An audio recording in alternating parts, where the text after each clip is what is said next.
tudo. Olá, boa noite. Bom dia, desculpa. Já juntamos duas mesas, já estou dando boa noite. Nós vamos fazer uma mudança aí na dinâmica e continuando na mesma, porque é a nossa dinâmica do direito achado na rua. Juntamos as duas mesas acho que para colaborar e continuar com esse espírito de união. Todo mundo queria participar das duas, ninguém quis separar. Nós estamos aí alinhados com a temática. Sem maiores delongas, né? Nosso tempo é avançado, então a gente está organizando aqui uma dinâmica e já adianto para vocês que, ao final, os questionamentos, as intervenções que vocês quiserem fazer, a gente pede que vocês já vão organizando isso por escrito e que se identifique no documento, sabe? Coloca o nome, coloca o e-mail, que depois a mesa vai encaminhar a resposta para todos vocês, e assim a gente não avança tanto na nossa questão do almoço e tudo mais, porque agora a gente tem uma mesa maior, né? Dando continuidade, a gente está aqui, uma união das mesas Movimentos Sociais, os Desafios da Assessoria Jurídica e Advocacia Popular. Eu sou a Clarissa Machado, estudo aqui no Direito Achado na Rua, sou professora também e advogada popular. A outra mesa que está compondo junto é Políticas Públicas, Movimentos Sociais, Diversidade Sexual e de Gênero, Raça e Etnia. Eu peço agradecer à professora Ela, que gentilmente nós duas vamos coordenando as mesas, né? Ela daí, eu de cá. Acho que já vamos começar, já passar aqui todos os participantes, nas suas próprias falas, vão se apresentando, porque a sua apresentação se mistura com a sua vida política, acadêmica e de luta.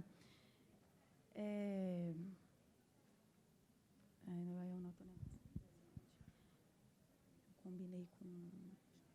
eu combinei com a Luciana primeiro.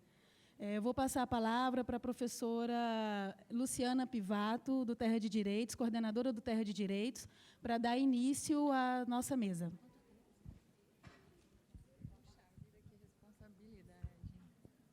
Tá. Ai, que responsabilidade começar, né? Bom dia a todas e a todos. Eu sou Luciana Pivato, eu não sou professora, sou advogada popular e faço parte da coordenação da Terra de Direitos, que é uma organização que realiza a assessoria jurídica popular para movimentos sociais de luta por terra, território, biodiversidade, em defesa das defensoras e dos defensores de direitos humanos desde 2002. E venho aqui para trazer para vocês algumas... A pergunta é difícil, quais são os desafios para a assessoria jurídica popular, né? Eu queria primeiro agradecer, em nome da Terra de Direitos, ao convite para que a gente esteja aqui, contribuindo com esse seminário, e dizer que a gente está numa reflexão difícil. Nossa tarefa aqui... Nossa, esse é bem mais alto, né? Nossa tarefa aqui é bastante difícil pensar nesse cenário, né, de tantas violações, onde a assessoria jurídica se insere, qual é o seu novo papel.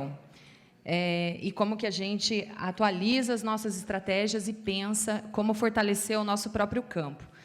Eu encontrei algumas pessoas de tempos antigos aqui dos bancos e dos bancos de fóruns e delegacias da assessoria jurídica. O Maurício estava sentado ali atrás da TR.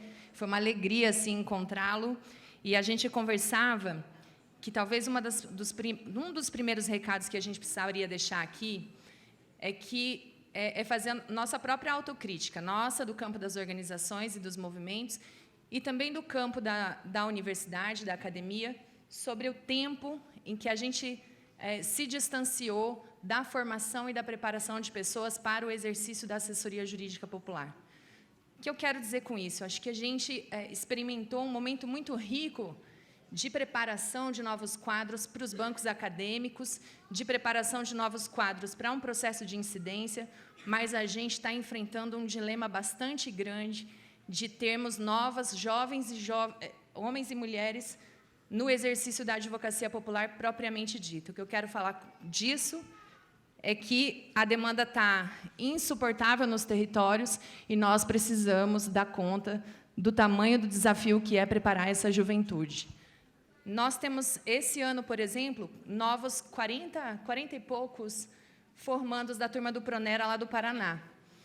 E pensar sobre como a gente absorve essas pessoas no campo da advocacia popular é um desafio de todo mundo que está aqui nessa sala hoje, né?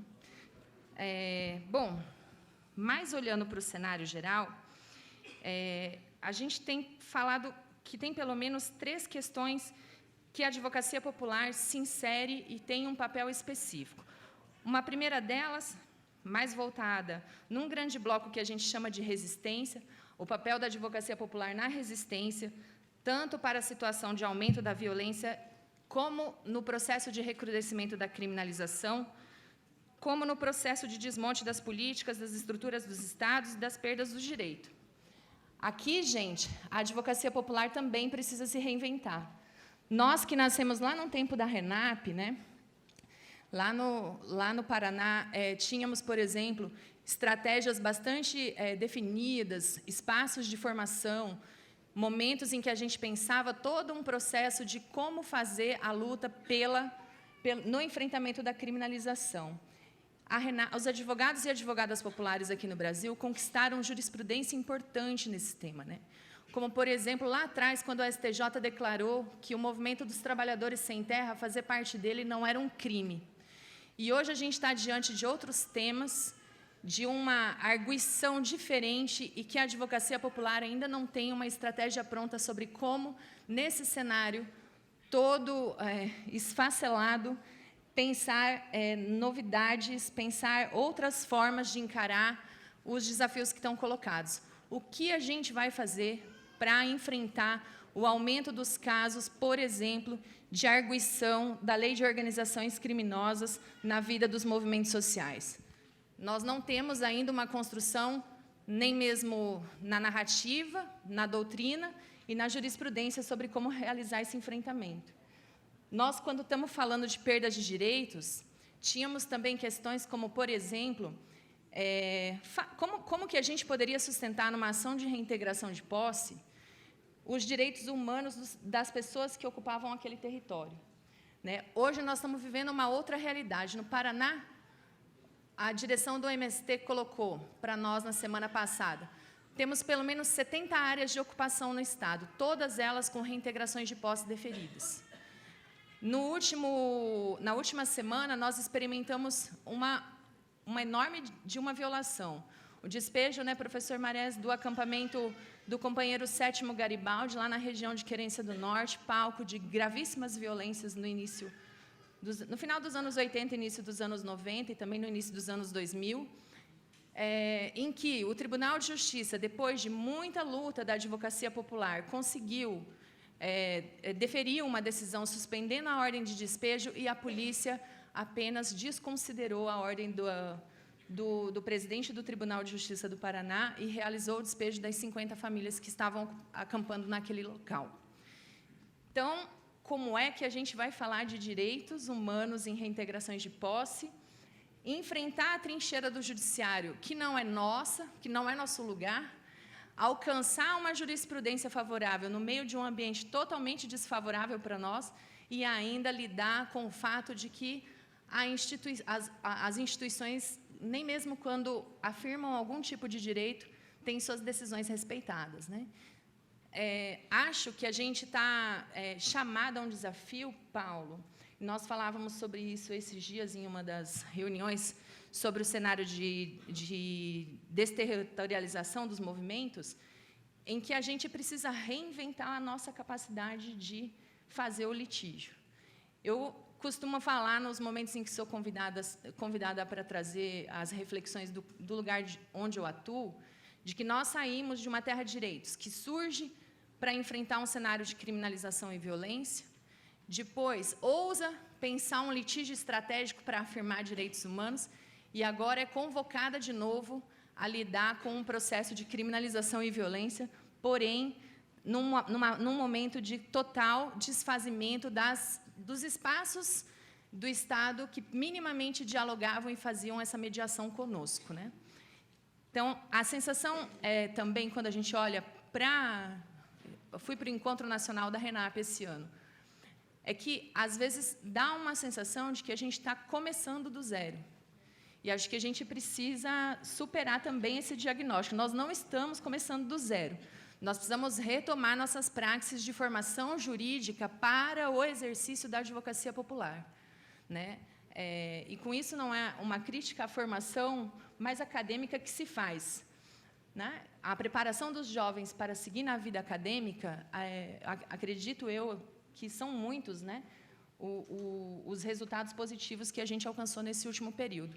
Mas nós não temos tido espaços qualitativos para a preparação desse pessoal para a atuação, de fato, com o pé lá no território, né? Na hora em que acontecem os despejos, ou as prisões, ou as ameaças contra homens e mulheres ativistas, são poucos os advogados e advogadas populares que estão militando efetivamente nos territórios junto dos movimentos sociais. Então, eu colocaria esse como um desafio também de todos nós que estamos aqui, não só da academia, mas também do campo da própria militância dos movimentos. Por fim, eu queria dizer que, no espaço, compreendendo a assessoria jurídica como não só aquela que litiga, mas aquela que também faz a formação, né, também tem, dentro das suas estratégias, o processo de educação popular. Talvez a nossa tarefa, o nosso principal desafio esteja, de fato, em enfrentar, nesse ambiente em que toda a esquerda está chamada a pensar um novo projeto de democracia, já que essa, construída dos brancos para os brancos, revelou para a gente as suas limitações, que nós nos dediquemos, nós do campo, da assessoria jurídica popular, da Universidade de Direito, do direito crítico, a, de fato, levar para um campo maior da sociedade uma discussão a respeito do sistema de justiça. Eu acho que a gente ainda está muito distante de termos, no âmbito da sociedade, uma crítica mais estruturante sobre o sistema de justiça, como um espaço onde problemas estruturantes como o racismo e o machismo estão presentes, e como também um espaço que reproduz o machismo e o racismo, e a gente não tem conseguido ainda fazer um diálogo com um campo maior da sociedade sobre essas questões estruturantes que marcam, informam e orientam a forma de atuação do sistema de justiça.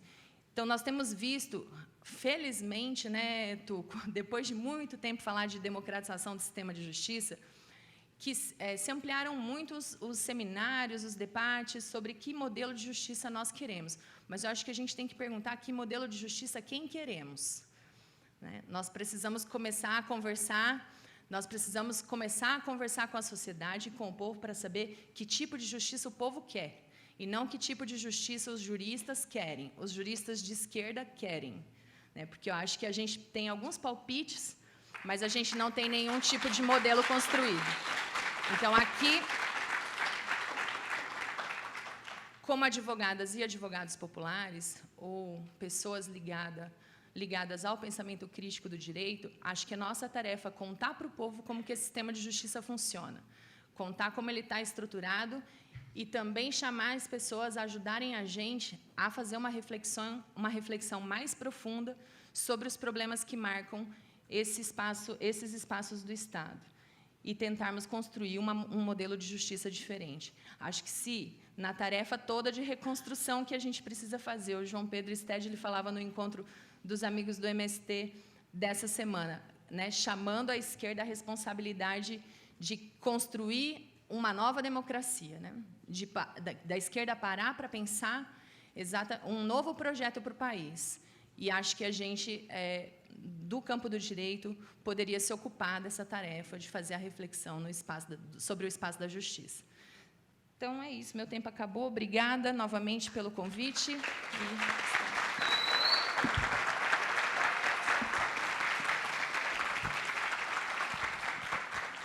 Agradeço as palavras aqui da professora, da companheira Luciana Pivato, do Terra de Direitos. Infelizmente, a gente vai fazer um controle assim, bem ferrenho aí do tempo. Já na sequência, passo a palavra para o professor Scott Cummings, da Universidade da Califórnia, Los Angeles. Thank you. First, let me say thank you. It's a great honor to be here. I'm incredibly excited to be at the university on my first trip to Brazil. And secondly, I would like to say that I apologize for my lack of Portuguese, but I'm very happy to have with me an amazing translator. Em primeiro lugar, more than just a translator. Em primeiro lugar, a minha imensa gratidão e dizer que é uma honra para mim estar aqui nessa universidade hoje, nessa conferência incrível, celebrando o radiante impacto do professor Zé Geraldo. O professor Zé Geraldo me tocou pessoalmente de maneira muito profunda, embora eu nunca o tivesse encontrado até esse dia. Não. Okay. Eu estava resolvendo a logística aqui enquanto ele estava falando. Okay.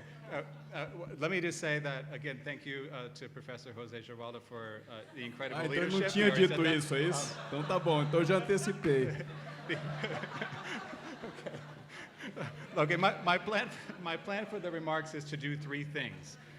First, okay. My plan for the remarks is to do three things. First, I would like to reflect upon how people in the United States have come to think about the role of law in social movements. Second, I would like to suggest why law and social movements has received such significant attention in the U.S. Legal Academy and what that says about the state of progressive legal theory and practice in the United States. And then third, I would like to conclude by reflecting on the existential challenge presented to social movements on the left in the United States and the very idea of the rule of law in the age of President Trump, and to suggest how we in the United States should think about how to promote liberalism in these quite illiberal times. O plano para essa apresentação é falar sobre três coisas. Primeiro, refletir sobre como as pessoas nos Estados Unidos vieram a pensar sobre o papel do direito nos movimentos sociais. Em segundo lugar, sugerir por que direito e movimentos sociais passaram a receber essa atenção significativa da Academia Jurídica Americana e o que isso diz sobre o estado da arte da teoria jurídica progressista e da prática jurídica progressista dos Estados Unidos. E, por fim, concluir falando um pouco sobre os desafios existenciais colocados pelos movimentos sociais na esquerda nos Estados Unidos e a ideia de Estado de Direito sob a presidência de Trump. E depois sugerir de que medida os Estados Unidos podem, aquelas pessoas nos Estados Unidos podem pensar sobre a promoção de ideais liberais em tempos iliberais. Thank you. To do this, it's essential that I step back a little bit and consider the arc of legal and social movement activism in the United States over the past half century. This is an enormously complex story, but I wanted to highlight just a few points. The first important point I want to highlight is that social movements originated as a left progressive project in the early 20th century in the United States. This project was first led by the labor movement, which fought for and won the right to organize in the 1930s, and then was followed by the civil rights movement under the leadership of Martin Luther King Jr. and others who took to the streets in protest of discrimination against African Americans. Então, para cumprir aquela agenda, né, é essencial dar um passo atrás e considerar o arcabouço de direito e movimentos, ativismo jurídico e movimentos sociais nos Estados Unidos no último meio século.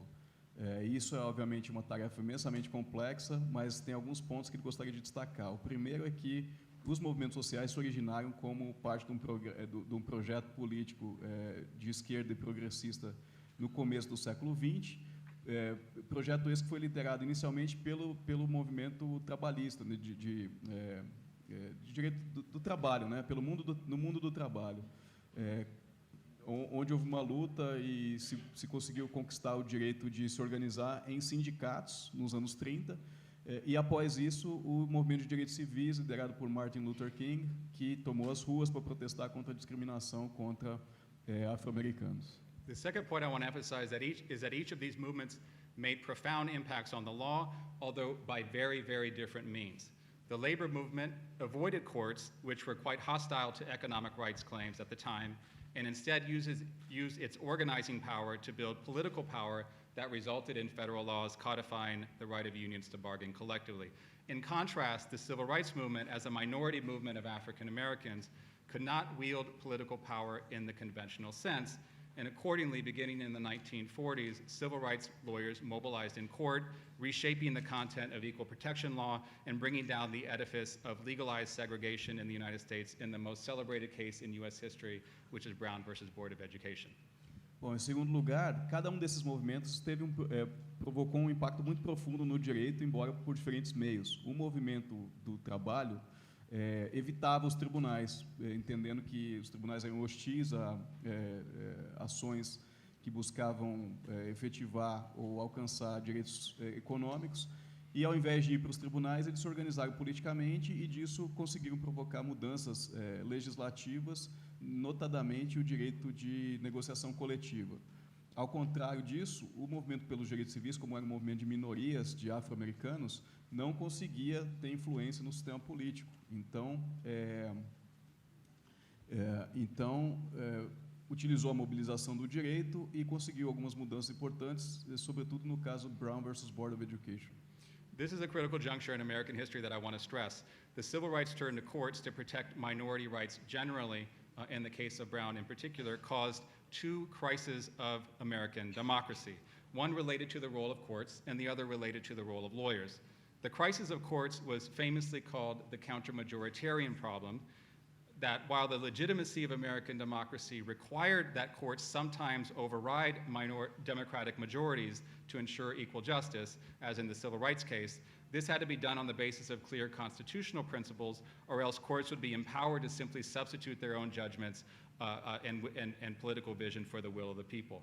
The crisis of lawyers, in turn, was known as a professionalism problem, which presented a similar tension, that while lawyers were necessary to bring claims on behalf of social movements, if they stepped too far into the shoes of social movements, if society perceived lawyers as activists pursuing causes, lawyers would lose their legitimacy as non-political actors, and this could undermine the neutrality of law. So during the height of the civil rights movement, these two crises were really latent, brewing under the surface and not coming into full view.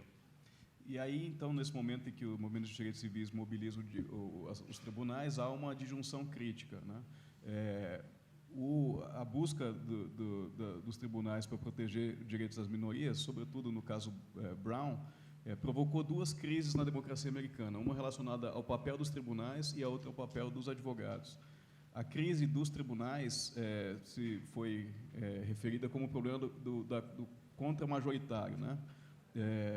Embora a legitimidade da democracia americana exigia que os tribunais, em alguns momentos, realizassem direitos contra o interesse das maiorias para assegurar a justiça, como nos casos de direitos civis, isso tinha que ser feito com base em princípios constitucionais claros, ou então poderia ser feita uma crítica de que os tribunais estavam simplesmente substituindo o sistema político e a vontade popular, né? E a crise dos advogados, por outro lado, é o chamado problema do profissionalismo, que apresentava uma tensão similar. Embora os advogados fossem necessários para formular esses pleitos no sistema de justiça, se eles fossem muito longe, se as sociedades percebessem que os advogados estavam atuando politicamente, né, eles poderiam perder a legitimidade profissional que eles tinham como operadores de um direito neutro. E no ápice do movimento dos direitos civis, essas duas crises estiveram latentes, trazendo aí uma série de dilemas, né, para a comunidade jurídico-política nos Estados Unidos. The third point about the history that I want to just stress quickly is that we see flowing out of this civil rights movement a wave of new left progressive organizations in the United States seeking to replicate the success of civil rights lawyers by presenting new legal theories to court to advance rights like the right to gender equality, welfare, housing, and the environment. These lawyers sought to manage the democratic crises provoked by their work by framing what they did as public interest law. And the claim was that instead of simply taking sides in contested legal debates, these lawyers in the courts resolving their claims were acting in the public good by ensuring the full inclusion of interest groups not adequately represented in the political system. However, by framing the problem in terms of the public interest, this raised a fundamental definitional dilemma, which was who counted as an underrepresented group, justifying the intervention of courts to protect their rights. And it was presumed in this period that these new legal organizations will be able to access courts and that courts themselves would continue to remain open to public interest claims. And this presumption, as it turned out, was profoundly misplaced. Então, um terceiro ponto que floresce do movimento dos direitos civis é que florescem também, a partir do movimento dos direitos civis, um conjunto de organizações de esquerda, né, progressistas e atuando juridicamente, que queriam replicar o sucesso dos casos de direitos civis, apresentando novas teorias jurídicas para os tribunais, para avançar, por exemplo, direito de igualdade de gênero, bem-estar social, moradia, meio ambiente e outros, né? Esses advogados, eles buscavam navegar por aquelas crises, dizendo que o que eles faziam era o direito de interesse público, ou seja, que ao invés de simplesmente eles estarem tomando um lado num debate político acirrado, né, eles estavam agindo em nome do bem comum, né, de modo a incluir o que seria o bem comum aqui? Incluir grupos que eram subrepresentados no sistema político, como promover a participação igualitária de todos, né? Acontece que, fazendo isso, eles também levantam um problema de definição fundamental. Quem é que conta como um grupo subrepresentado que pode justificar uma intervenção dos tribunais para proteger os seus direitos, né? E aí havia uma presunção de que os tribunais seriam continuamente abertos a demandas de interesse público, né? O que também se mostrou equivocado. So this leads to the final historical point that I want to make, which is that growing in the 1980s, a new social movement rose up, composed of the corporate elite, the Christian right, and what would now be called white nationalists, which coalesced around a quite powerful new political formation that succeeded in reversing progressivism. And this conservative movement achieved two fundamental goals that would begin a long process of social division in the United States, ultimately coming to fruition decades later in the presidency of Donald Trump. One, reclaiming control over the judiciary in order to negate and reverse progressive legal gains, and secondly, enabling a new field of right-wing organizations which claim that they too deserve to be called public interest lawyers. Isso leva ao quarto último ponto, né, histórico que ele gostaria de fazer, que é o seguinte: a partir dos anos 80, um novo movimento social emergiu, né? Ele era composto por pessoas da elite financeira, cristãos de direita, né, e o que seriam chamados os nacionalistas brancos, que se juntaram em torno de um movimento político que acabou, como a gente sabe hoje, revertendo muitos dos ganhos progressistas. E esse movimento político conservador conseguiu alcançar dois objetivos fundamentais que iam começar um processo longo de divisão social que se consolidaria na presidência do Donald Trump, que é buscar retomar o controle do judiciário de modo a negar e reverter ganhos jurídicos progressistas e, em segundo lugar, criar, né, um novo campo de organizações de direita que também diziam que eles estavam buscando o interesse público, a proteção do interesse público, e, portanto, eles também eram advogados de interesse público, né? So it's important to stress that even during this period of the conservative movement's early ascent, there was still a commitment to basic democratic norms and the rule of law. So while the meaning of the public interest was fundamentally challenged by right-wing organizations, there was still the idea that to win in court or to win in politics, one side, whether on the left or the right, had to make arguments that would convince the other that their position was, in fact, in the public interest. One could disagree, but there were still rules of the game. So this begins to unravel. You want me to go ahead? So one of the great puzzles of progressive legal theory in the US is that at the very moment when left movement political power was at its height, American legal scholars completely ignored the role of law in social movements in making and transforming law in progressive directions. Instead, progressive scholars focused attention on two types of theoretical projects which were fundamentally at war with one another. In the first, lasting through the 1970s, mainstream progressive scholars were producing legal theories that were really designed to serve as the intellectual foundation for the legal claims that public interest lawyers were advancing in court. In other words, their scholarship focused on telling the courts how to make law more progressive. However, as newly empowered conservative courts increasingly rejected progressive legal claims, dissident left scholars associated with the critical legal studies movement began to argue that the entire project of social reform through law was fundamentally flawed, since it invested in political capital in the legitimacy of a legal system that was inherently built upon structural inequality. So this critique of legal liberalism questioned the fundamental stability of constitutional principles, and combined with an emerging socio-legal tradition to question the power of courts to effectuate change.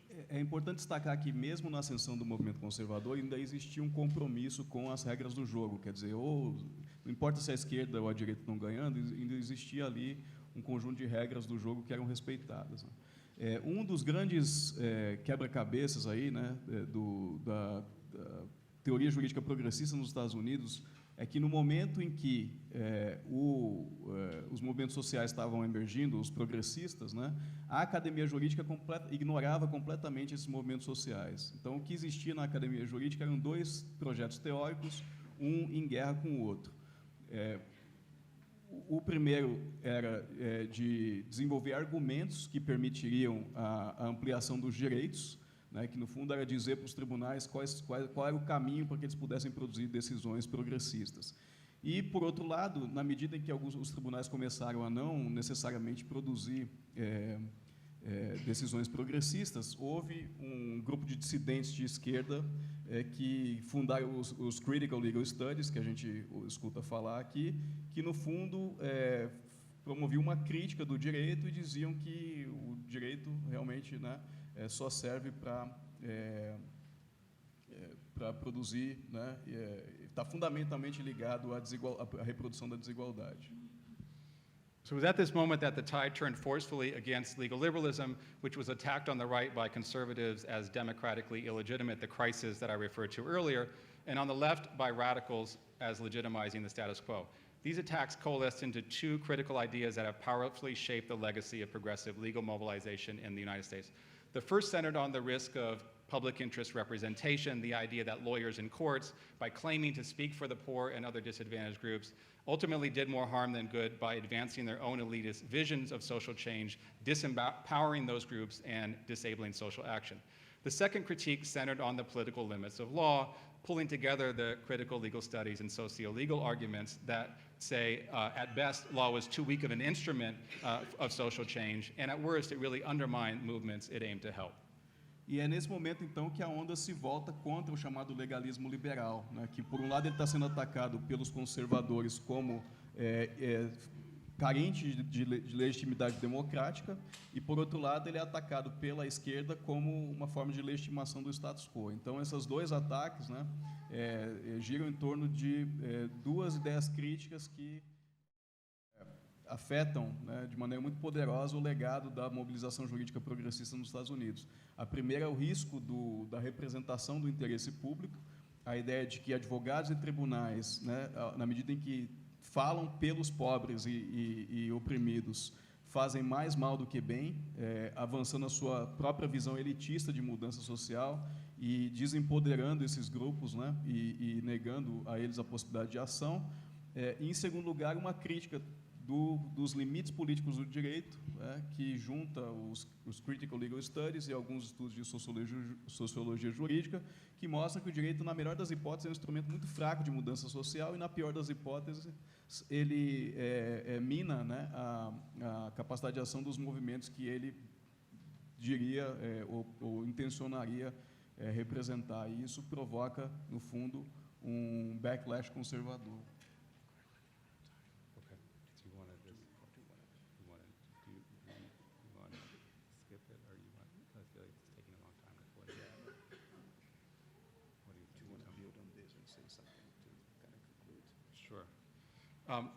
In the interest of time, let me just say a couple more things. One is I want to focus on the kind of current and more recent time frame.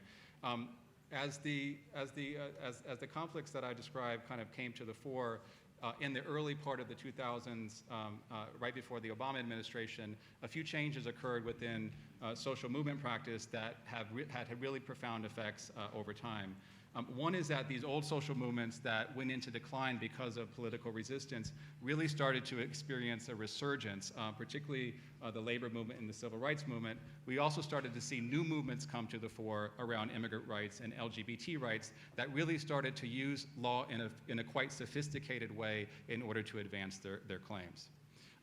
Maybe a couple of things. The other thing is that social movements in the US around this time became much more decentralized. So instead of looking to the federal government as sources of rights, they really started to look to states and cities where there were a lot of progressive majorities where they could actually move law forward in progressive ways. And the third thing I just want to say is that at the same time, there was a new generation of lawyers that were coming through American law schools that had really studied the failures of the previous period, that had been trained by critical scholars and new clinical scholars, and really approached law in a more democratic and progressive way.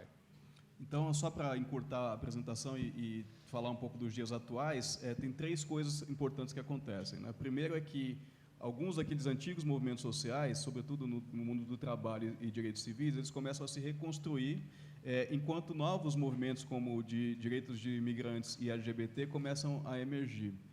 E esses grupos, novos ou antigos reconfigurados, eles retomam uma estratégia de mobilização jurídica, mas de uma maneira muito mais sofisticada. Em segundo lugar, a mobilização do direito ela passa a ser descentralizada. Então, ao invés de ir para buscar grandes decisões da Suprema Corte, né, como se fez nos anos 60, o que esses movimentos agora buscam é atuar em cidades ou em estados, porque a gente sabe que os Estados Unidos têm um modelo de federalismo muito mais forte do que o brasileiro nesse sentido, né? Os estados e até cidades têm muito mais poder administrativo.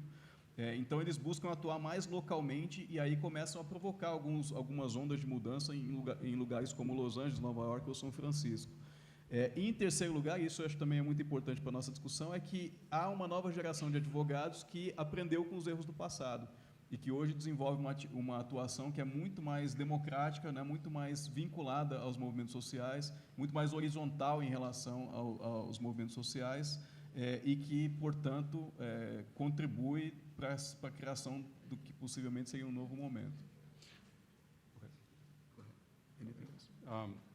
The last thing I just want to say is that I think in the current political moment in the United States, it's important just to think about what lawyers for social movements should be doing now, because one of the bases for progressive social change is obviously that democracy functions and people respect the rules of the game. And in a situation where that's not true anymore, I've reflected a lot on what lawyers should be doing in order to try to reestablish the rule of law and to build social movements in a direction that can do that. And one of the things that I just want to end on that I think has been quite pernicious and dangerous in the US context is this idea that everyone has equal standing, that corporations are the same as poor people, that empowered white elites are the same as communities of color, that all religions are on the same footing. And I think one of the things that social movement lawyers have to do is to challenge these false equivalencies and be able to name inequality where it stands and really try to advance a new conception of the public interest that drives this inequality away. E claro que se por um lado há uma reconstrução da mobilização jurídica a partir daqueles três elementos que a gente destacou anteriormente, por outro lado há uma deterioração do sistema político nos Estados Unidos com a presença do Trump, em que o respeito às regras do jogo desaparece, né? E aí, enfim, o contexto é muito árido, muito semelhante, inclusive, ao que a gente vê aqui, que foi apresentado na fala da Luciana. E aí ele se questiona o que os advogados podem fazer nesse contexto, né? E aí, além de buscar o retorno das regras do jogo, a recuperar o contexto de funcionamento democrático do sistema de justiça, ele diz que uma coisa importante é passar a nomear, né, endereçar muito claramente a questão da desigualdade, porque o sistema jurídico americano caminhou também, no contexto da virada conservadora, caminhou para estabelecer falsas equivalências, por exemplo, entre empresas e indivíduos, né, entre diferentes religiões, né, a doutrina de primeira emenda de que religiões todas são iguais e que, portanto, determinados argumentos contra uma determinada religião estariam protegidos por liberdade de expressão da mesma. Aí eu já estou exemplificando para deixar mais claro, né? Mas, enfim, o que ele diz aqui é que é necessário quebrar essas falsas equivalências e colocar a desigualdade como um problema central da sociedade, além de buscar a reconstrução das regras do jogo. Yes,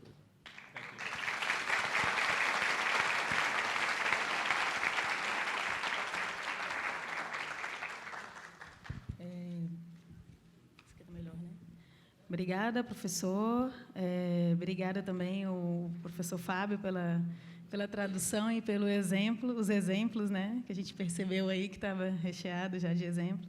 Passo a palavra já em seguida para a professora Sara da Nova Quadros Cortez, da Universidade Federal da Bahia.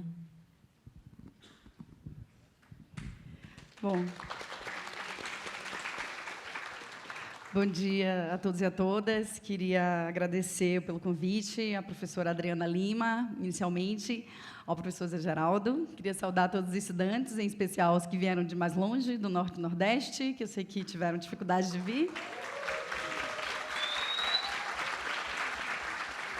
Queria dizer que concordo muito com o que a Luciana Privato disse. Eu acho que se eu pudesse começar com o desafio de hoje é que a Polícia Militar da Bahia não entre para fazer reintegração de posse numa ocupação do MLB, que está com 125 famílias, sendo que 25 estão recebendo o aluguel social de R$300 há 2 anos, que já vem de uma outra ocupação, que o nome da ocupação é Maria Filipa, que o nome da outra ocupação era Luísa Maim, apesar do nome da escola de formação ser Carlos Marighella, mas tem coisas indicadas aí. E hoje o governo disse que está negociando, mas ele manda a Claelba e a Embasa para cortar água e depois a Polícia Militar especializada em conflitos urbanos para mapear a forma de fazer a reintegração. A reintegração deve estar saindo, a gente vai ter dificuldade de ter muitos assessores lá, ou de ter gente lá para poder fazer a defesa. Então, esse é um dos desafios, manter os movimentos vivos, a juventude acreditando neles, acreditando que a assessoria jurídica popular é um caminho que eu acredito que é o caminho do direito achado na rua. Eu poderia dizer também para vocês que a gente tem um desafio enorme de discutir essa questão da judicialização, em que eu queria citar aqui o Maurício Corrêa, da ATR, em que ele diz: as reações violentas na Estrondo, que é um dos casos de grilagem que estão aí na mídia no Oeste, são normalmente ligadas ao calendário da Justiça. Se eles perdem uma ação judicial, o latifúndio, e aí eu não sei por que a gente parou de falar latifúndio, a outra mesa não falou latifúndio, na minha tese eu quis usar latifúndio, e alguém me disse que latifúndio era uma categoria muito politizada. Já queria perguntar a outra mesa aí, mas não consegui falar. As reações violentas da Estrondo são normalmente ligadas ao calendário da Justiça. Se eles, o latifúndio, perdem uma ação legal, eles tendem a agir mais violentamente contra os moradores. Como falar, então, em judicialização, se a gente não tem triangulação da relação? Se as pessoas que estão ali, passivamente ou ativamente, elas podem morrer no outro dia. Então, se a gente está falando do dado não ser, do dado de uma zona do não ser, de uma zona morte, como é que a gente fala de judicialização se a gente não triangulou nada? Então, a gente se engana, tem muita tese produzida em relação a isso, e eu acho que esse conceito é um conceito que eu registrei lá na minha tese, se vocês quiserem ver, que não explica muita coisa, não nessas situações no Brasil. Mas eu queria começar com uma imagem. Eu vou começar com uma imagem para falar um pouco também do achado, né? Eu tenho prometido aos meus colegas que a gente sabe que o direito achado na rua tem um conceito de direito que está ligado à enunciação dos princípios de uma legítima organização social da liberdade, que quer colocar o conceito de ordem no outro lugar, o conceito de legitimidade em outro lugar, que quer introduzir as transgressões na rua, quer dizer, a rua é o espaço da transgressão, é o espaço do conflito, necessariamente, é o espaço em que a gente pode tentar achar o direito. Mas esse achado, ele tem problemas, né? Então, eu queria começar levantando essa questão do que é o achado. Principalmente numa universidade, eu diria que o direito achado na rua, o elo fraco dele é o achado. No próprio Lira, a gente pode conversar um pouco em dizer que alguns já fizeram essa leitura, e eu não acho que essa seja a melhor, de que o achado possa nos levar a uma visão justnaturalista de achar valores prontos, né? Traduzir valores prontos de uma determinada explicação. Essa é uma das críticas que a gente pode tentar enfrentar, mas eu acredito que nos últimos anos, principalmente, com a transformação da Universidade Pública Brasileira, mudando a sua característica, com mais de 50% de negros, mais de 50% de mulheres, e aí juntando mulheres brancas e negras, e com sua maioria com renda per capita até 3 salários mínimos, a gente vai ter que falar de umas questões como meritocracia, a gente vai ter que falar com umas questões como epistemicídio, a gente vai ter que falar com relação a umas coisas de não dá para ser o achado só do século XX, A gente vai ter que voltar para pensar a agência da escravidão, que a gente não pensa, a gente começa a discutir as lutas em todas as coisas de formação a partir de 1930. A gente fala que chegaram 5, 6 milhões de escravizados no Brasil, negros, mas a gente não fala também que, neste mesmo período, depois do fim do tráfico, chegaram também 5 ou 6 milhões de holandeses, de portugueses, de italianos, que se instalaram em determinadas regiões, e hoje a gente vê a ultradireita acionando esse dispositivo racial muito fortemente e tendo muito sucesso nisso, acionando o dispositivo regional, o conflito regional, que é uma outra questão dos movimentos, como nós lá nos ressentimos quando os nossos movimentos são dirigidos pelos movimentos do Sul, pelas direções do Sul, né? Nós somos dirigidos por lá, sendo que nossos problemas são absolutamente outros, nossa imagética é outra, a nossa capacidade de mobilização não é da classe trabalhadora branca que veio para São Paulo, que se instalou, que formou o partido, que formou o sindicato. Então, não dá para a gente querer dirigir a partir de determinado centro e não discutir aquilo que são as grandes fraturas do país. Por que a gente não discute isso? Porque a gente vai ter que abrir mão de privilégio, porque a gente vai ter que discutir fratura, porque a gente vai ter que ir na raiz dos nossos problemas. E aí não dá para ficar só com os movimentos do século XX, a gente tem que voltar para discutir a escravidão, porque a gente volta para discutir colonialidade, a gente começa a entender também por que a gente chega num momento em que a gente fala de 30 anos de democracia, mas, ao mesmo tempo, em 30 anos em que a gente triplica o sistema penitenciário, em que a gente abre mão também de muito do nosso minério, da nossa água, da nossa terra, né, em que muito de legislação é produzido, que é uma legislação também genocida, que é uma legislação, se a gente quiser olhar o Lira como antidireito. Eu queria falar, então, da imagem de São Desidério. São Desidério é um município no extremo oeste da Bahia, com população de 32 mil habitantes.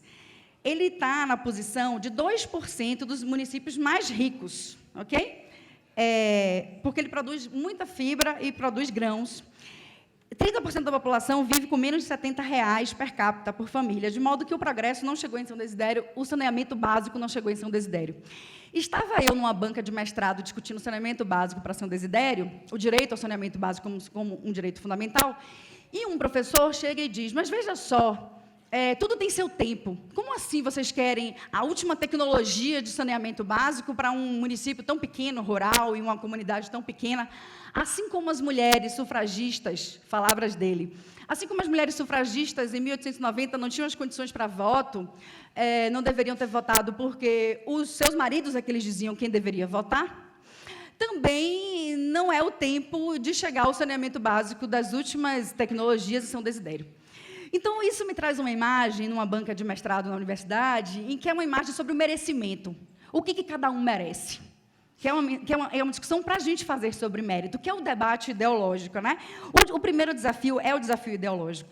E daí eu queria propor que a gente pudesse fazer aqui, junto com os 30 anos do Direito Achado na Rua, homenagear os 30 anos da elaboração da dissertação da professora Dora Lúcia de Lima Bertulho, que fez a sua dissertação sobre direitos e relações raciais, e que formou também aí uma geração, e eu queria ler um trechinho aqui da Tula Pires e a Ana Flausina, que diz assim, a publicação da sua dissertação, 30 anos depois da sua defesa, indica, de um lado, que o racismo epistêmico e o colonialismo jurídico nos expoliou por essas 3 décadas da obra, introduziu a discussão racial no estudo da prática do direito. De outro lado, revela a potência e a sofisticação crítico-teórica de um pensamento negro, ancestralmente forjado e contemporaneamente atento aos conflitos, tanto estruturais quanto urgentes da sociedade brasileira, dando volta em sentido anti-horário na árvore do esquecimento. Esse é o desafio da assessoria jurídica popular, dar volta em sentido anti-horário na árvore do esquecimento, pensando o direito como um agente duplo, capaz de enunciar normas antirracistas disputadas pelos movimentos negros e, ao mesmo tempo, em que perpetua a reprodução de diferenças raciais hierarquizadoras da nossa humanidade, da nossa cidadania. Eu gostaria muito de indicar para vocês, nesse pouco tempo que eu tenho, a leitura do Flávio Santos Gomes, Histórias de Quilombolas, em que ele traz a Carta de Vassouras, de 1854, em que os fazendeiros indicam a necessidade de, para cada 12 escravos, ter uma pessoa livre trabalhando, um colono livre, branco, e assim sucessivamente, para cada 24, 2, né, para que se mantivesse as relações de segurança. A vinda dos colonos para as fazendas não foi somente para a substituição da mão de obra do ponto de vista econômico, foi para garantia de segurança, porque a Carta de Vassouras diz: o escravo é o inimigo inconciliável, a adição de mais algumas libras de pólvora ao paiol prestes a fazer explosão, enquanto que o colono é um braço amigo, companheiro das armas, com cuja lealdade se pode contar na ocasião da luta. Ou seja, é preciso trazer brancos pobres para o Brasil, diziam os fazendeiros de Vassouras em 1854, porque, na hora do grande conflito, os brancos pobres saberão de que lado ficar. Nós temos que fazer essa reflexão entre nós, inclusive entre nós de uma esquerda branca que é acusada. Sequencialmente, eu queria dizer que eu estou muito feliz de estar nessa mesa para discutir raça e gênero, porque é muito comum dentro da universidade, infelizmente dentro do campo do próprio marxismo, ora, inclusive, também de um determinado feminismo liberal branco, em que a gente pode dizer que existem, assim, professores que dizem, eu não sei, professores que dizem, eu não sei, eu não quero saber, mas tem muitos professores que dizem, eu não sei, eu não quero saber, e eu tenho raiva de quem sabe. E eu sei que é muito difícil para os estudantes estarem aqui e não estarem sabendo discutir isso ainda.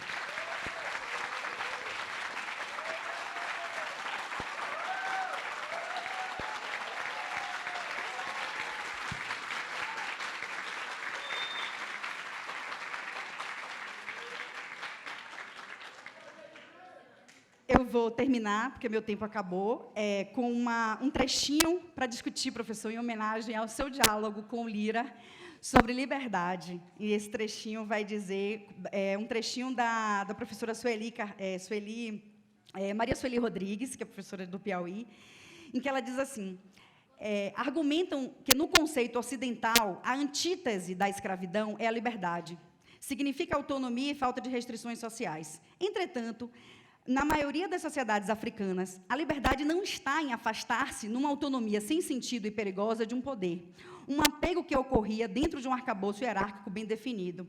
É nesta direção que o estrangeiro comprado teria de mover-se para reduzir sua marginalidade inicial. Aqui, a antítese da escravidão e a liberdade no sentido de autonomia, não no sentido de autonomia, mas no sentido de pertencer, no sentido de pertencimento, no sentido de fazer parte. O sentido de liberdade, como pertencimento à comunidade política, além de confrontar a pretensa universalidade ocidental, traz a materialidade existente no conceito de liberdade liberal, denunciada, inclusive, por Marx. Nós precisamos fazer as nossas autocríticas profundamente para pensar a categoria negro, a categoria quilombo, como uma categoria mais expandida, para não estar no ato das disposições constitucionais transitórias. Nós precisamos pensar, sim, que 2013 não foi um momento da direita, não, e que a sociedade brasileira disse algo ali, e que pode ter se aberto ali uma situação constituinte. E nessa nova situação constituinte, nós, da assessoria jurídica, temos que estar preparados para colocar a escravidão no preâmbulo da Constituição, e não Deus. E não Deus, mas a escravidão no preâmbulo da Constituição.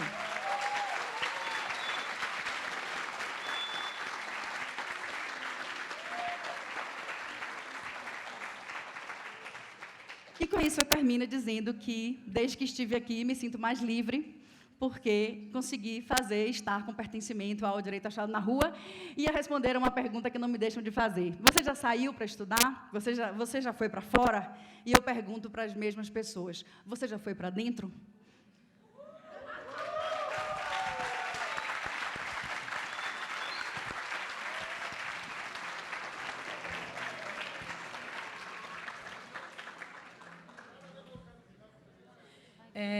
Eu acho que agradecer à professora Sara vai ser redundante diante de tantas palmas.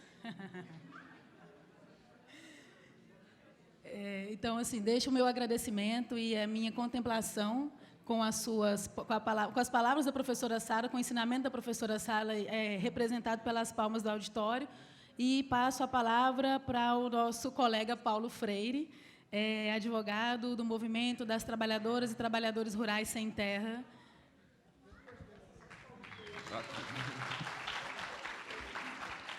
Uma boa tarde a todos e a todas. A Clarissa me colocou numa enrascada, porque era para eu falar antes da professora Sara, né? E eu fiquei para depois, o que... Mas vamos lá.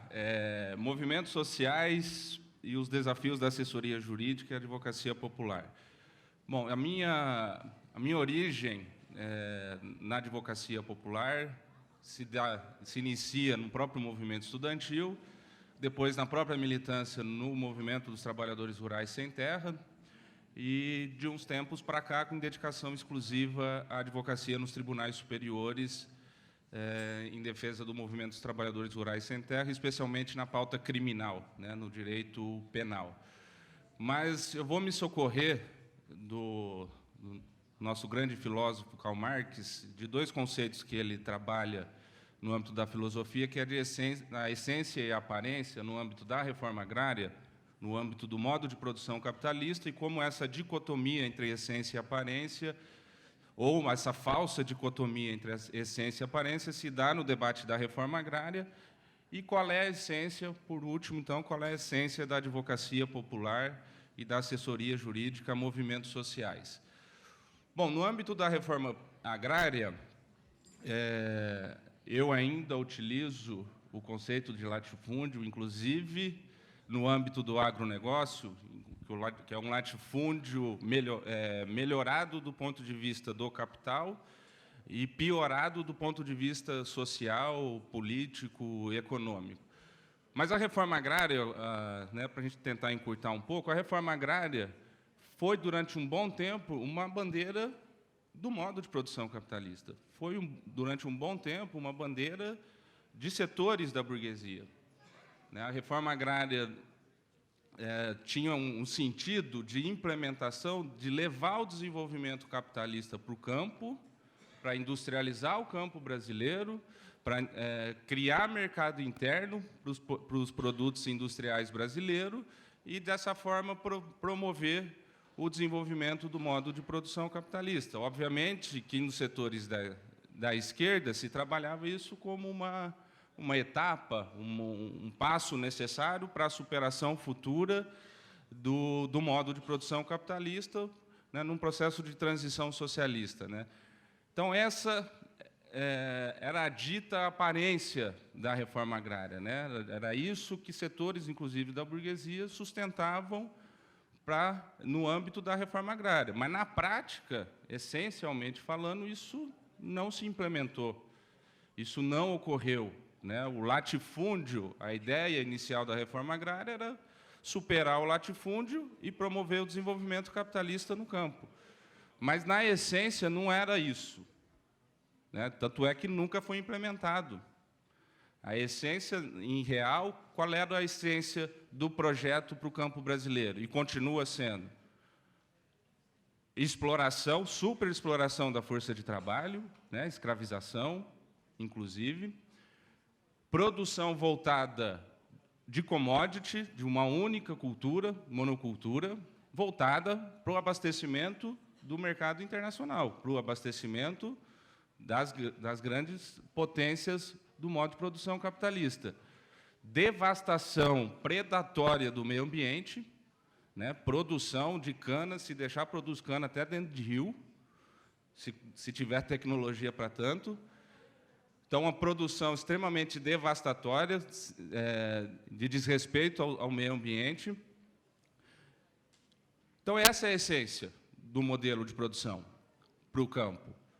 Apesar da reforma agrária ser uma bandeira levantada desde os primórdios da Revolução Francesa, desde os primórdios das revoluções europeia e inglesa, como uma bandeira da própria burguesia, como uma bandeira de desenvolvimento do campo, nos Estados Unidos e tudo mais. Bom, essa era a característica do latifúndio. O latifúndio tinha uma outra característica, que é grandes extensões de terra, escravização da mão de obra, superexploração, e tinha a característica da improdutividade, que foi, em tese, superada, apesar dos dados ainda indicarem milhares de hectares de improdutividade no campo, ainda, mesmo sob a hegemonia do agronegócio, que muitos teóricos começaram a dizer, após a Revolução Verde, após a ditadura militar, de que a reforma agrária não seria mais necessária, de que o problema do campo brasileiro estaria resolvido, o problema da produtividade, que esse, de fato, era a essência, era a questão essencial, e não distribuir terra, não democratizar o acesso à terra, não preservar o meio ambiente, isso tudo era aparência, função social da propriedade, aparência. A essência era todos esses pilares que eu disse.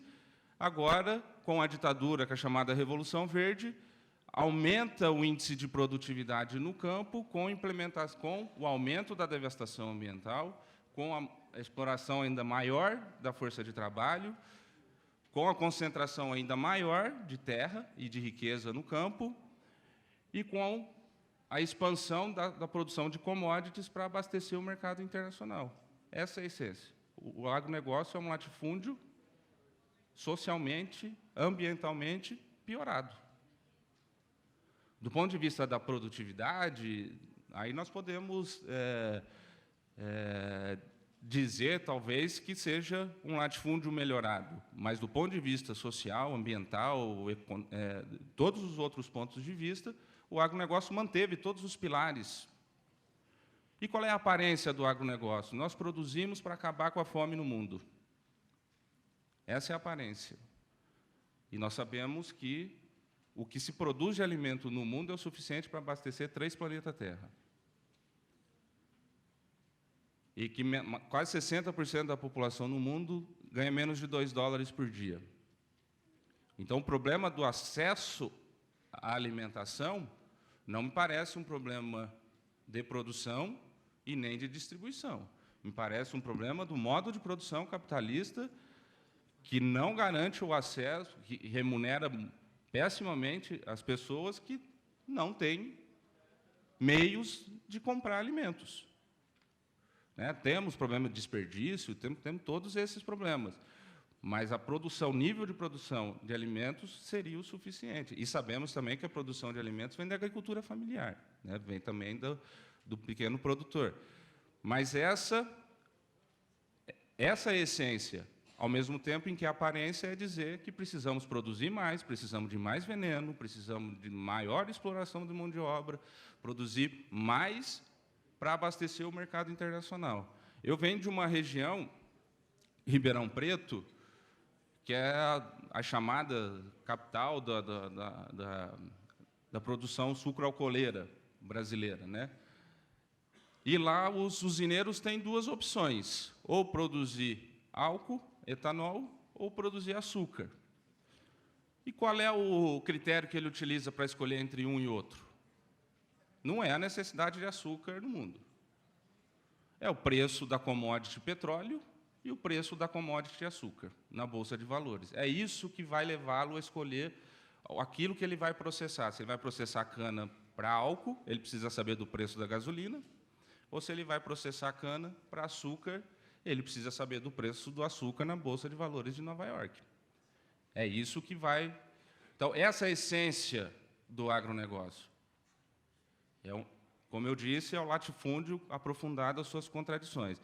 E do nosso ponto, por que eu disse tudo isso e ainda não disse de advocacia? Porque essa um pouco é a análise que os movimentos, em particular o MST, faz. E o papel da advocacia popular, qual é a essência da advocacia popular e da assessoria jurídica? Para mais do que ser um representante processual dos movimentos, a essência da advocacia popular não é estar simplesmente do mesmo lado na relação processual. A essência é estar do mesmo lado, primeiro, não é encarar os movimentos como clientes. A primeira coisa é a superação da relação mercantil entre advocacia e cliente. E a segunda, e a mais importante, é, para além de estar no mesmo lado da relação processual, que geralmente é réu, é polo passivo, porque o ambiente, como bem disse a Luciana, o ambiente do Poder Judiciário é um ambiente de repressão aos movimentos sociais, mas a essência, então, da advocacia popular é estar ao mesmo lado das lutas, com os vários objetos que essas lutas têm, sejam elas de cunho econômico ou de outros cunhos, de gênero, raça, etnia. A essência da advocacia popular, então, é estar do mesmo lado da luta de classes, da luta feminista, da luta racial, de todas as lutas, a depender dos movimentos que a gente assessora. Então, a essência é ajudar a construir a análise política, a análise social desses movimentos, porque nós lidamos com o Poder Judiciário, com o poder repressor, e nós sabemos que a luta dos movimentos vai gerar reações, vai gerar consequências. Então, essa é a ciência da advocacia popular. Mais do que do mesmo lado na relação processual, é estar ao lado dos companheiros e as companheiras que travam suas lutas cotidianamente por conquistas de direitos no Poder Judiciário e especialmente nos ambientes e locais de trabalho e de militância desses movimentos, que, no meu caso, o Movimento Sem Terra, no âmbito da luta pela terra, na luta pelo acesso à educação, a luta pelo acesso à saúde no meio rural. Então, na nossa concepção, a essência da advocacia popular é travar, conjuntamente com os movimentos sociais, as lutas necessárias pela conquista e manutenção dos direitos já conquistados.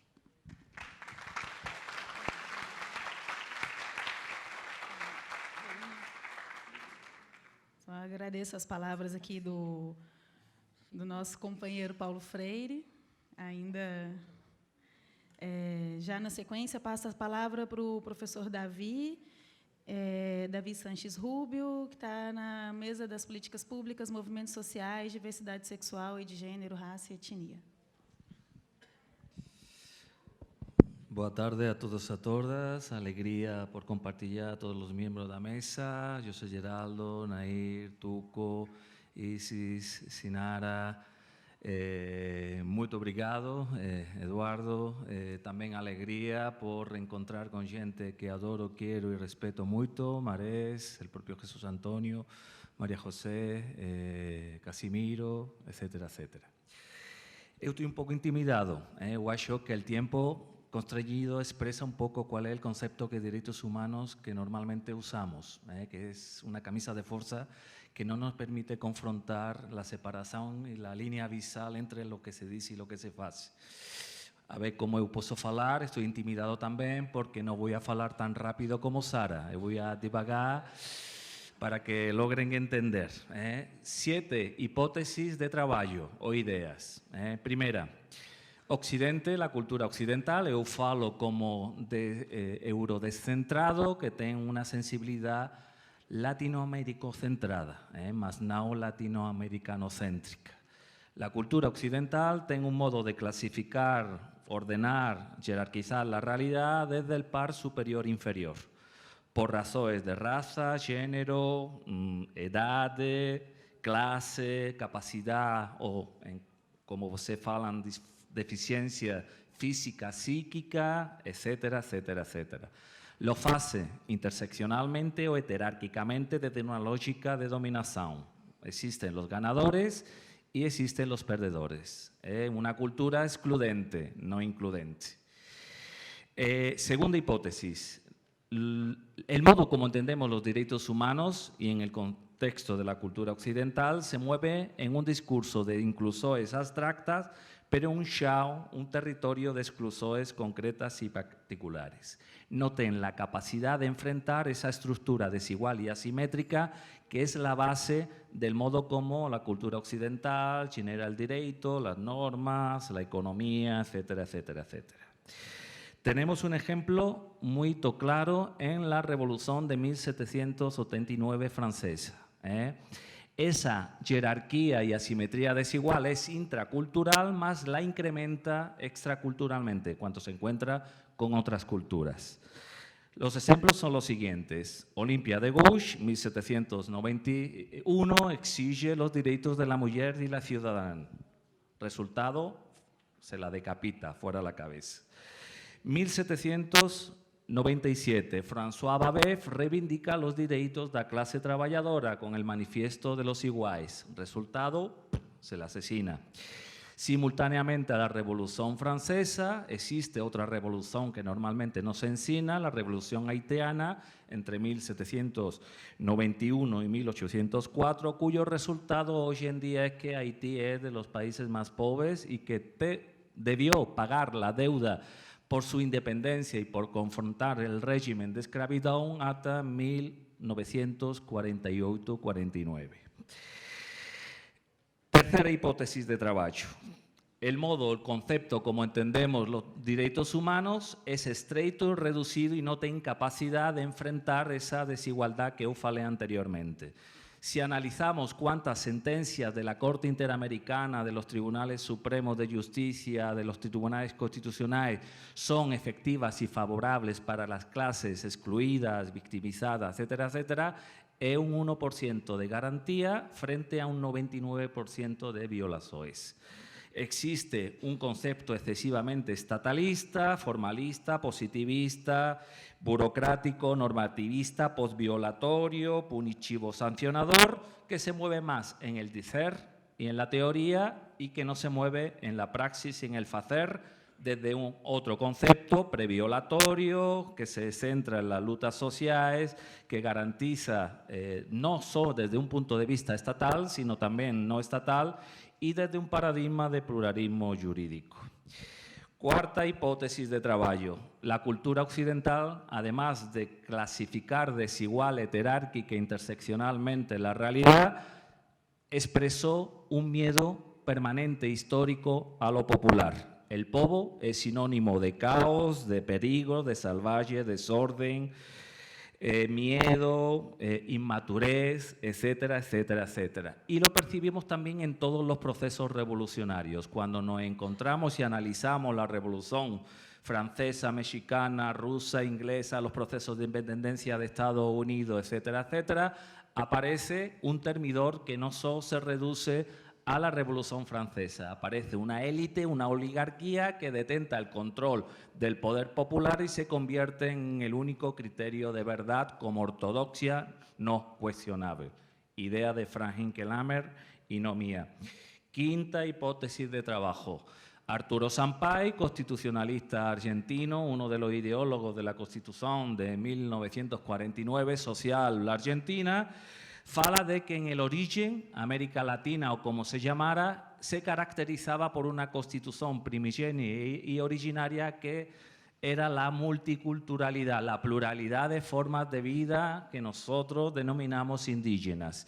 Esa pluralidad y esa multiplicidad de formas de vida, posteriormente, con la llegada de españoles y portugueses, nunca se reconoció porque se impuso hegemónicamente una monocultura que no tenía en cuenta los proyectos de vida diferentes y plurales de los pueblos indígenas y que posteriormente tampoco se reconoció evidentemente por el régimen esclavo a las culturas africanas en plural que hoy en día denominamos afrodescendientes.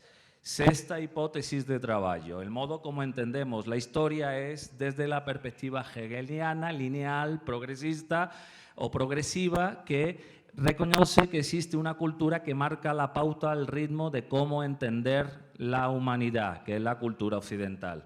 Es un modo, en cierta forma, homogéneo y hegemónico de imponer un único modo de entender la humanidad, invisibilizando, silenciando las historias de lo que se llaman vencidos. Los vencedores son los que, en cierta forma, construyen el pasado y construyen el presente.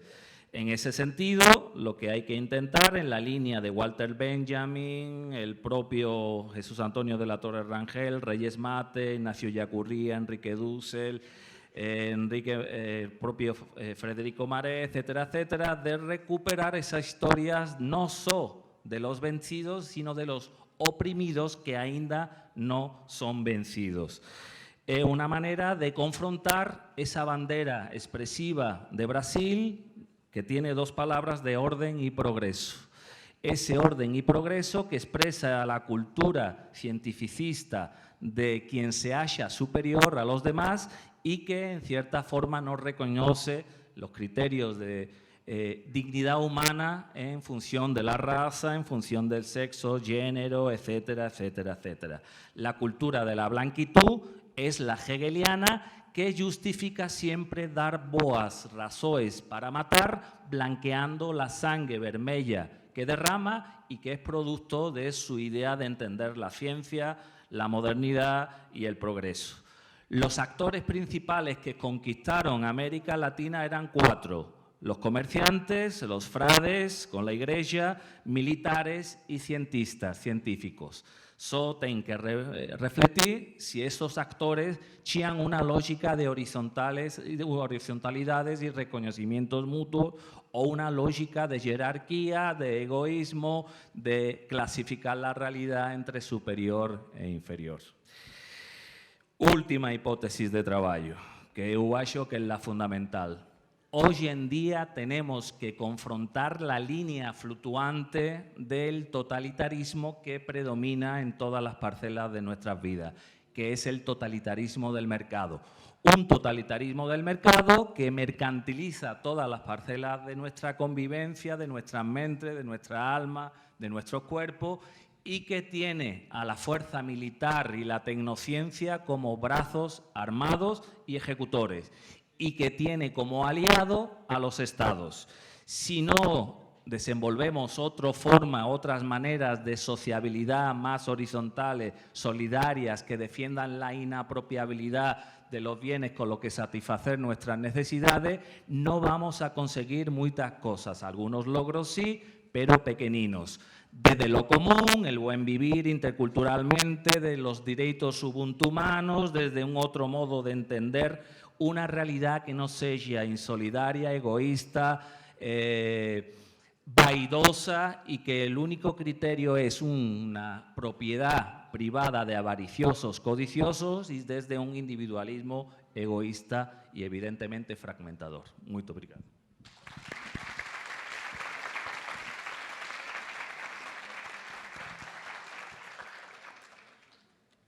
Bom, agradecer ao professor Davi Sanches Rubio por mais uma apresentação aqui, mais uma contribuição. Na sequência, passo a palavra para a professora Renísia Felice, e aproveito para registrar que as minhas considerações serão feitas na fala da professora. Oi, gente, boa tarde, tudo bem? Vocês estão com fome, não estão? Então tá, eu serei bem breve. Bom, queria agradecer muitíssimo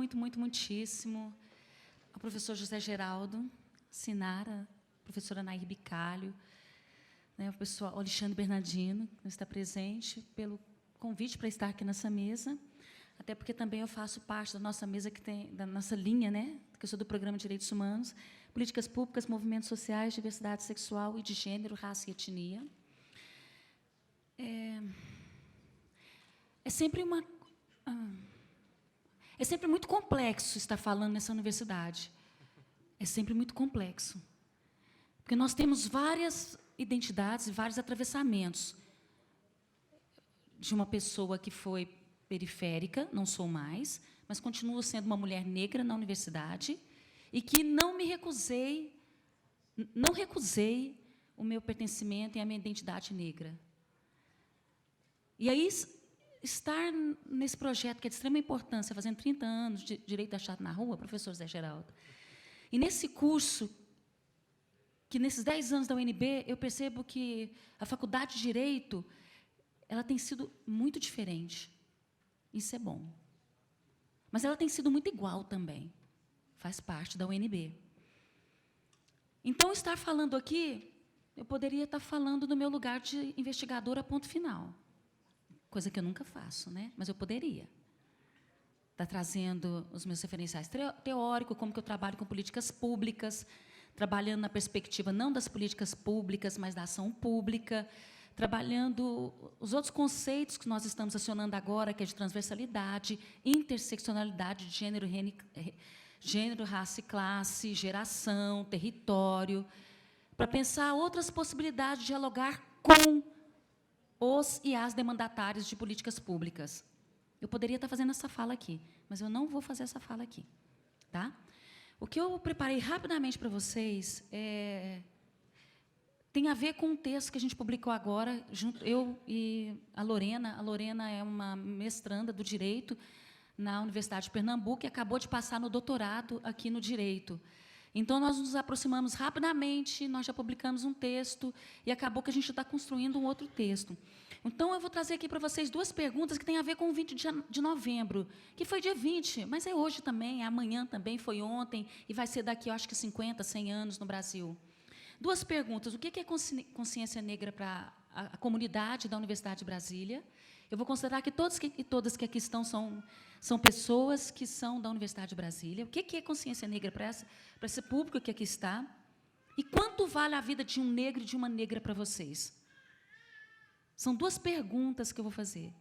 E eu agradeço muitíssimo todas as falas que antecederam, mas, em particular, eu destaco a fala da Sara. E destaco também o quão efusiva foram as palmas da Sara. E comentava com ela, é a minha área de pesquisa, é a minha fala. E eu nunca vi isso. Não que eu esteja menosprezando a sua fala. De jeito nenhum.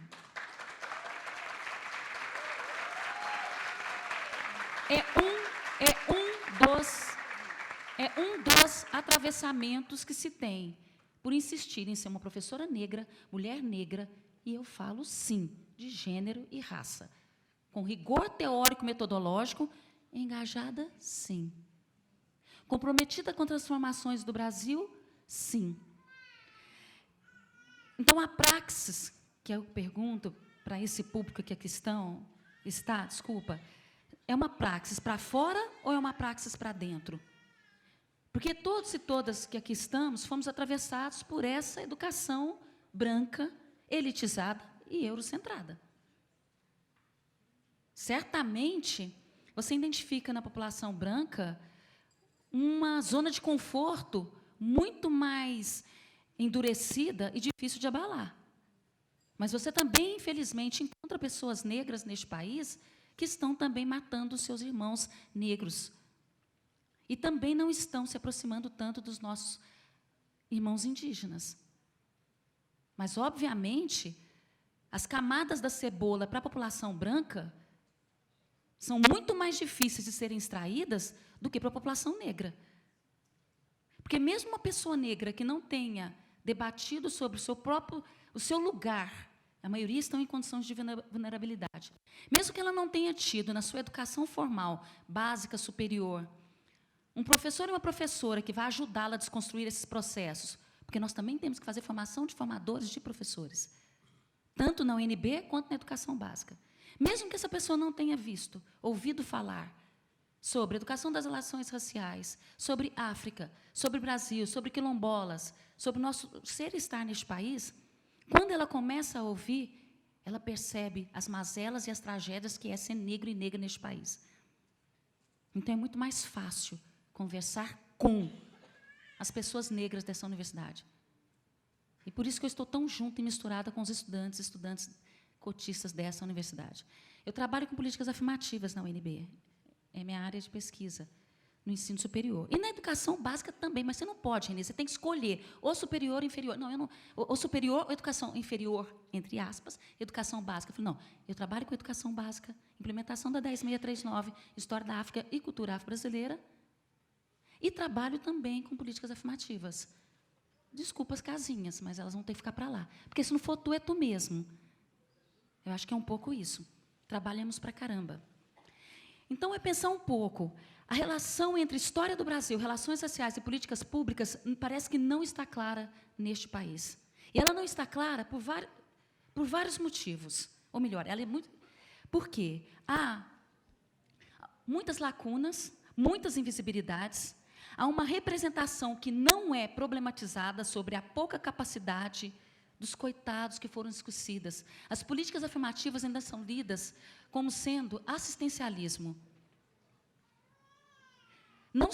Não existe uma consciência da perspectiva, nem a perspectiva de direito e de democracia, de igualdade de direitos, a igualdade substancial, não está introjetada, materializada naqueles e naquelas que dizem que estão falando conosco, mas eles não estão. Eles estão falando de nós. É isso que é essa a nossa provocação, tá? E a universidade é um dos espaços mais tensos para se ocupar, por esses cotistas que aqui estão. Leiam-se, cotistas de escolas públicas, negros e negras, indígenas.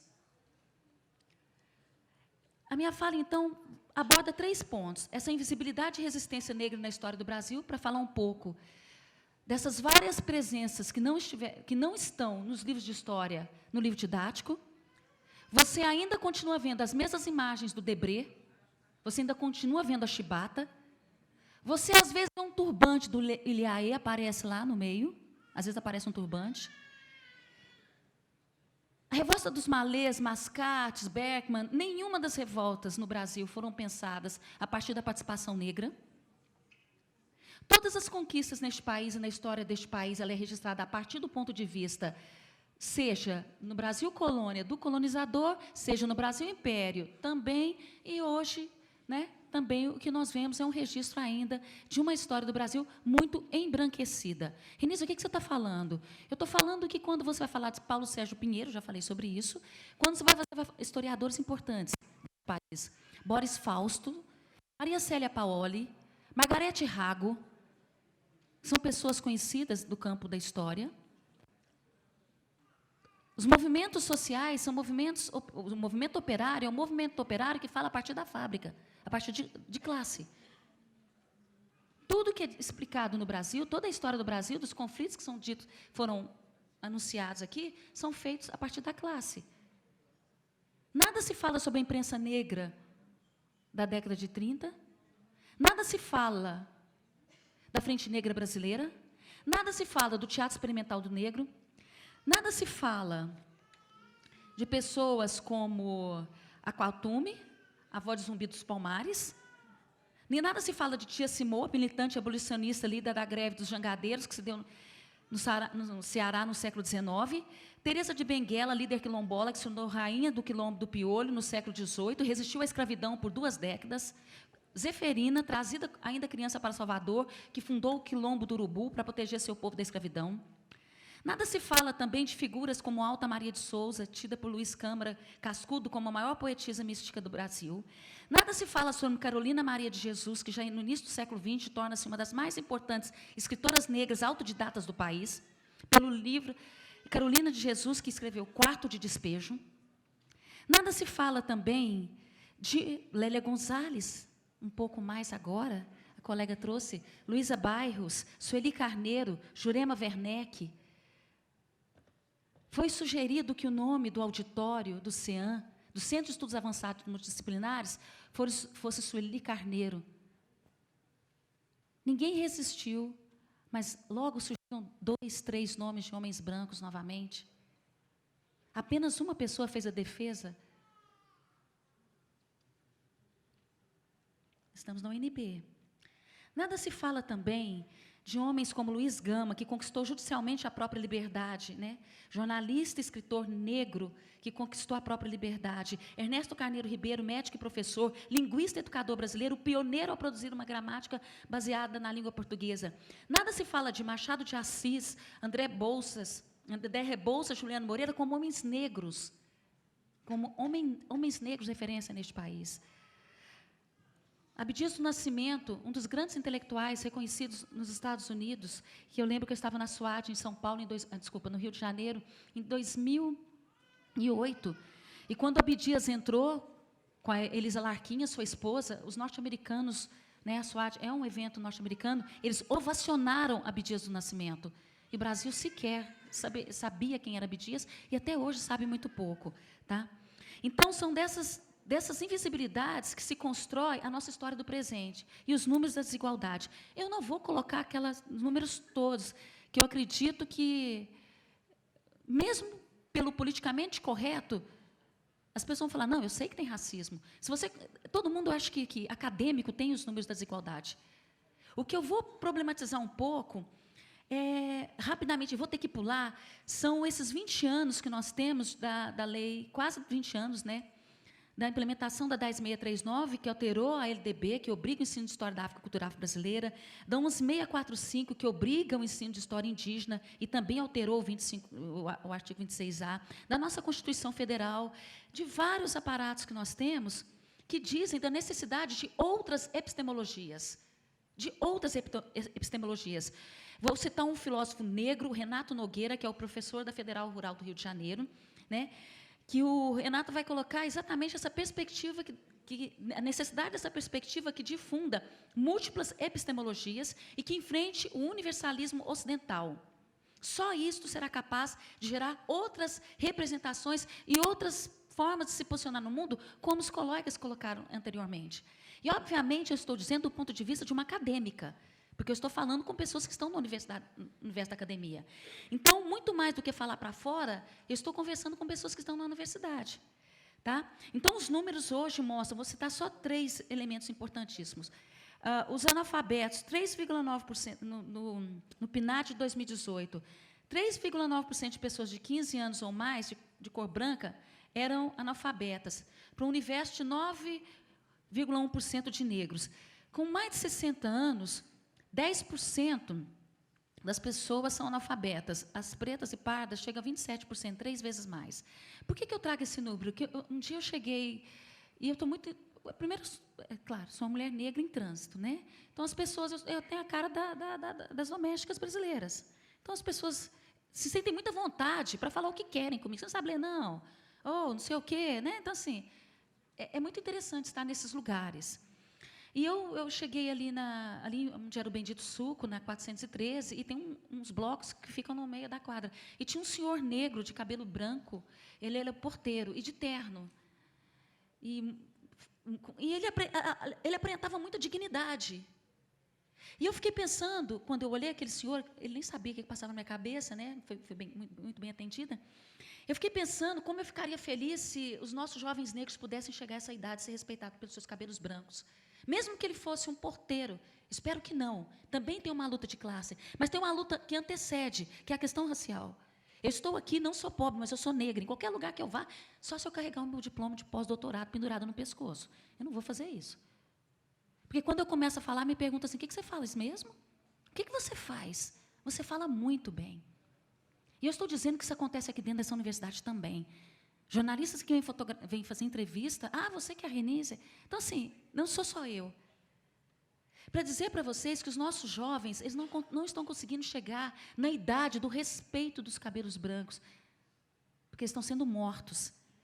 E para dizer também que mesmo o governo Lula, que nós temos o maior respeito, porque efetivamente era uma pessoa sensível à pauta racial, à agenda dos movimentos sociais, dos movimentos sem terras, mesmo o governo Lula e Dilma, foi no governo de Lula e Dilma, desde a década de 90 e depois dos anos 2000, que nós vimos o aumento do encarceramento de corpos negros em massa. De 90 mil pessoas para a década de 90, hoje nós temos cerca de 800 mil corpos encarcerados. E desses corpos encarcerados, 70% são jovens entre 15 e 17 anos. E desses 70%, 10% não passaram ainda por todos os trâmites do julgamento necessário e são majoritariamente negros. E as pessoas eu sou originária da Faculdade de Educação. E eu também participei da Faculdade de Educação em uma mesa que eles iam discutir militarização das escolas. E as militarizações das escolas não estão acontecendo em qualquer escola. São escolas de presenças majoritariamente negras. São os negros que precisam cortar o seu cabelo para caber no cap. São as meninas negras que precisam alisar o seu cabelo para caber no cap. Então, já que a gente não vai encarcerar, porque não tem presídio suficiente, e como eu havia dito, foi no governo Dilma que mais se construiu presídios.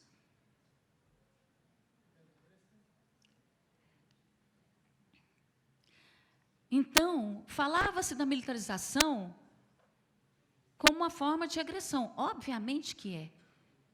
Só que haviam várias... E aí falando da dificuldade dos estudantes, do estudante negro que vem de longe, né, as dificuldades, em vez de enfrentar a educação, eu concordo com tudo isso. O único problema é que todos os adjetivos que utilizaram eram altamente pejorativos. E haviam vários estudantes negros do ensino médio ouvindo aquela leitura sobre eles. Ninguém percebeu que eles estavam lá, sentados.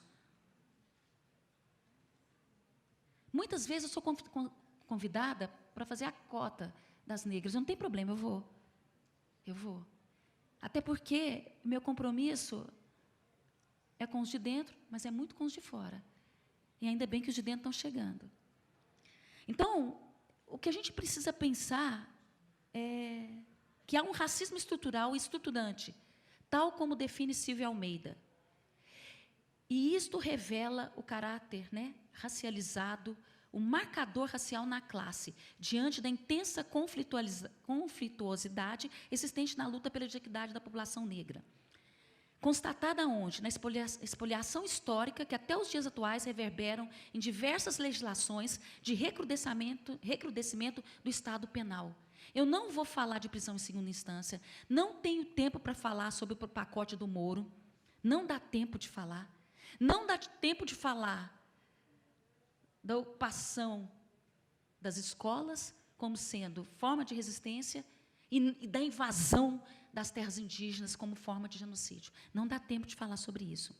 Eu só posso dizer para vocês que esse recrudescimento do Estado penal, o esvaziamento da discussão das políticas públicas, a sua falta de efetividade, tem a ver com a perspectiva marxista de mundo, ideologia que define história como uma luta econômica de classe, ponto final. Não pode ser assim, não dá mais para ser assim.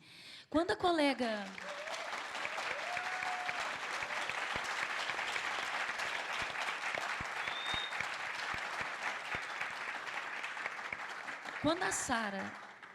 Quando a Sara traz a discussão, quando ela traz a querida e amada Dora Bertulho, né, que é uma referência e é uma parceira para toda hora. Quando ela fala de Sueli Carneiro, quando ela fala de Tula Pires, quando ela traz essas pessoas que contribuem muito para nossas reflexões, e é preciso que se leia autoras negras, porque Lélia Gonzalez já operava com o conceito de interseccionalidade bem antes da Crenshaw. E por que eu estou falando desse lugar com mulher negra? Porque Patrícia Hill Collins, nós estávamos agora na Amped, no Rio de Janeiro, e Patrícia Hill Collins nos deu um curso. Ela fala do conhecimento situado, e ela pede encarecidamente que interseccionalidade não seja utilizada como um cabide acadêmico para colocar qualquer conceito. Assim como você fala de classe e remonta lá no século XIX ao marxismo, igualzinho ele estava, com as mesmas categorias. Ainda lê do Brumário, a ideologia alemã, formações econômicas pré-capitalistas, o capital. Ela só está pedindo o seguinte, diga, Crenshaw fala isso, diga de onde surge o conceito da interseccionalidade. É um mínimo de respeito que se pede a essas teóricas negras. E não é isso que nós estamos vendo. E não é isso que nós estamos vendo. Um outro autor camaronês, Achille Mbembe, que eu acredito que vocês já conheçam, ele coloca que, em função do ponto de vista interseccional, qual que é o objetivo do ponto de vista interseccional? É elevar ao patamar do real as dores que a população negra sofre como meros seres viventes, entre aspas. Há tempos, fácil e urgente transpor a discursividade à abstração, que mantém privilégios, engessa ações e naturaliza violências. A raça marca a classe, é o que se infere da literatura negra, a partir de Angela Davis. É pensar numa lógica contrária.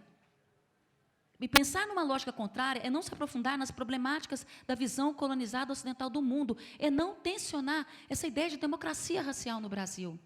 É quando estiver atuando na perspectiva dessa advocacia popular, é conversar com e não falar de. A pessoa está falando uma coisa, o advogado vai para o outro lado. É uma das grandes reclamações. O professor está falando uma coisa, o aluno está falando outra. Eu não vou falar. Depois, num outro momento, se eu for convidada, não sei se serei, mas é possível, não sei. Nós podemos falar sobre os resultados agora da pesquisa da Andifes, que trata, primeiro ela fala que mais de 50% dos estudantes que estão na universidade hoje são estudantes negros, pretos e pardas. Ela fala baseada na pesquisa da Andifes, mas o IBGE também fala isso. Só que eu trabalho com políticas afirmativas, e nós sabemos que não está tendo monitoramento das políticas afirmativas. E nós estamos sabendo também que as fraudes, elas estão nadando de braçada. Porque não tem como você explicar um curso de medicina, que até bem pouco tempo tinha 3 pessoas negras, pular para 20 pessoas negras, se não tem bancas de heteroidentificação. De onde vocês tiraram isso? Esse é algo a ser questionado neste dado. Mas o que é muito real nesses dados da Andifes? Essa pesquisa está na internet. É o perfil dos estudantes, que são estudantes periféricos, que ganham menos de um salário mínimo, que agora eu já estou entrando na UNB, porque a UNB faz parte desse retrato. São estudantes que precisam de política de permanência. São estudantes que demoram de 2 horas para chegar na universidade. São estudantes que precisam de alimentação. São estudantes que precisam de moradia. Então, é preciso, para além do PNAES, de Política Nacional de Assistência Estudantil, pensar também como Planaltina pensou, né? Que é a ciranda infantil, que é um lugar para acolher os filhos das estudantes quilombolas, que estão sendo chamadas de camponesas, que também é outra história.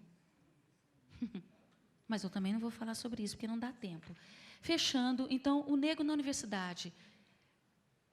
Consciência racial na UNB.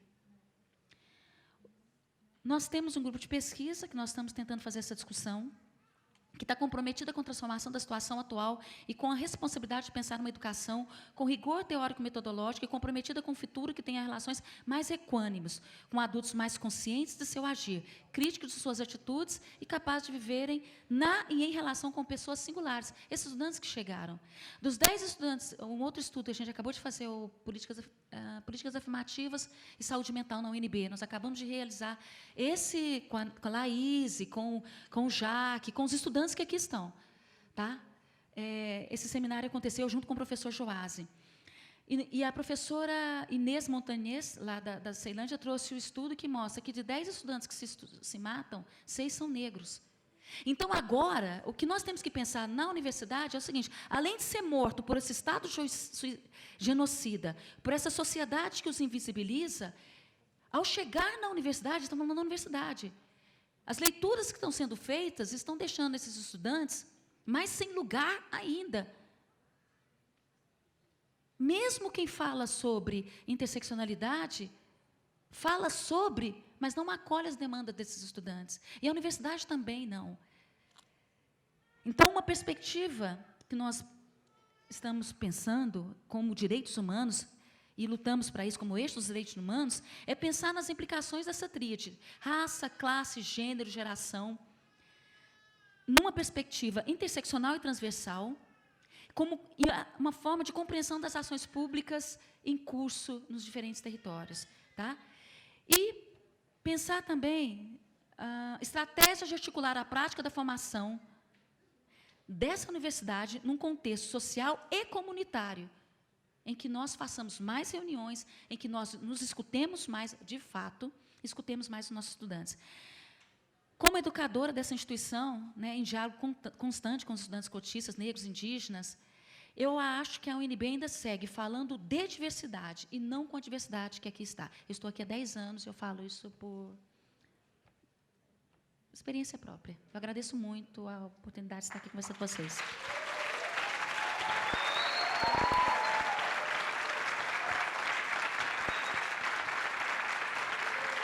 Bom, gente.